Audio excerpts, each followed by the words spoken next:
Gamer.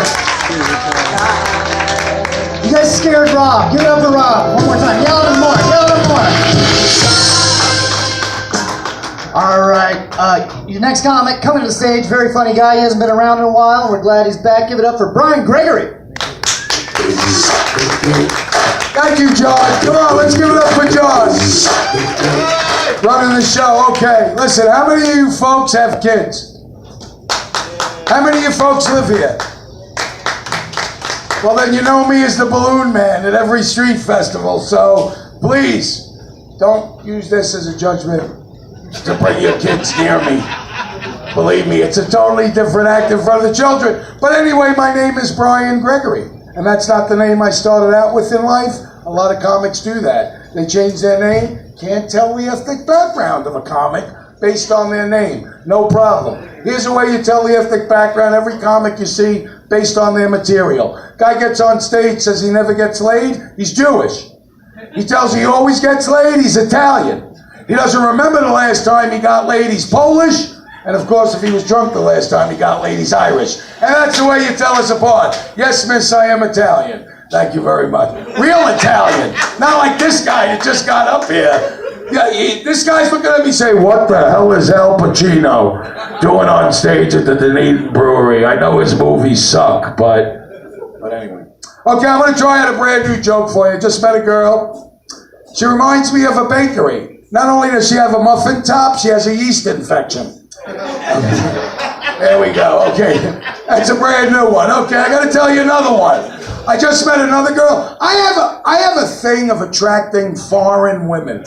I don't know why. Women who can't speak English too well. My ex-wife was Russian. And I got to tell you something. This is bad for a comic, and this is bad for people. I'm not prejudiced against anything, but they don't get the normal, everyday expressions that Americans use. For example, I came home to my ex-wife one day, and I go, honey, I got to tell you something. This job's rough. This boss is dicking me in the ass every single day. And she goes, what? You are a gay man now?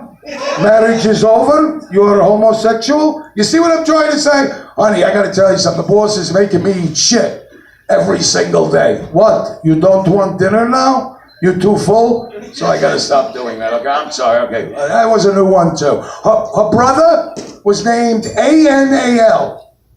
Now, you know, that's anal. So right away, I meet the guy, say, hey, anal, how you doing? He says, no. It is not anal, it is anal. And I told him, I said, look, I don't give a shit what it is in your country, buddy. The minute you stepped off the plane onto the tarmac at Tampa International, you became an asshole, sir. So it could be anal in your country, but in my country, you're an asshole, sir. And that's about it. You know, I notice a lot of people love pets. Anybody have pets? Anybody dogs? Good, okay.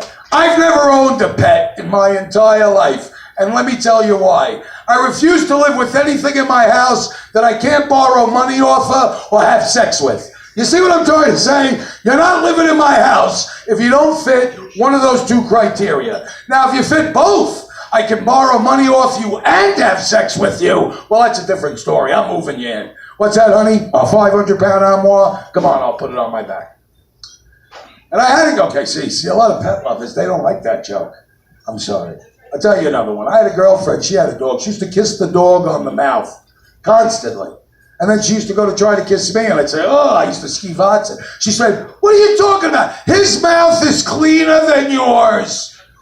Not for anything, honey, but his face is up another dog's ass 90% of the day. How is his mouth cleaner than mine? You don't see me with my face up your ass 90% of the day.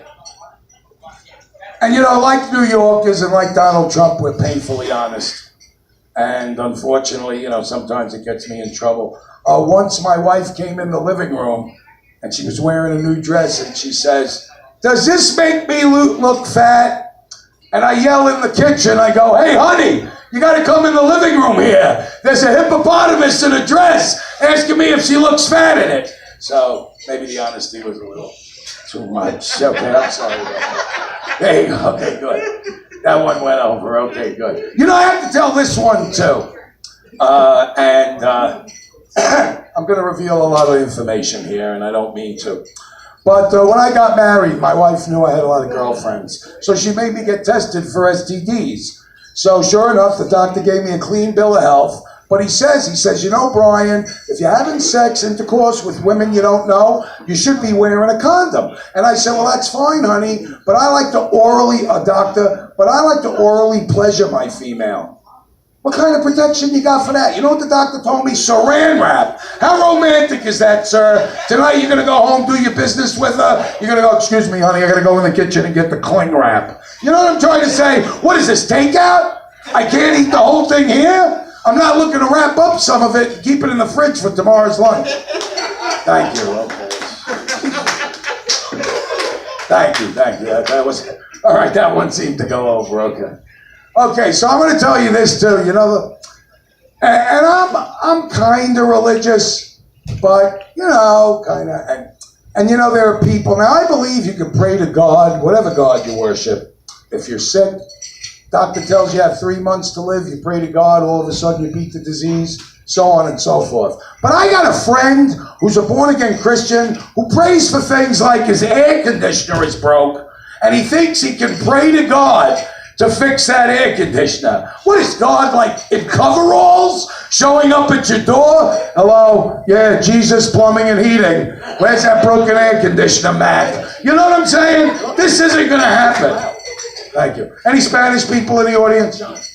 Spanish? Come on, you ain't got no dishwashers in there that are at least Mexican?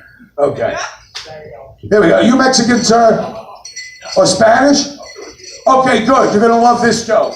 I love Latin people, except Mexicans. And I'll tell you why. Because their favorite song is about a fucking cockroach. La cucaracha, la cucaracha. You know what I'm saying? What's the matter, Jose? Singing to a beautiful woman wasn't an option? You got to be singing a song to a dirty, filthy, germ-carrying bug.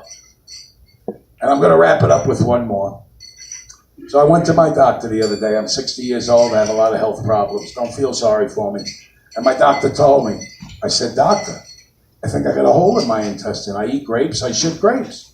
I eat bananas, I shit bananas. What should I do? Doctor told me to eat shit. And that's my time. I want to thank you all very, very much.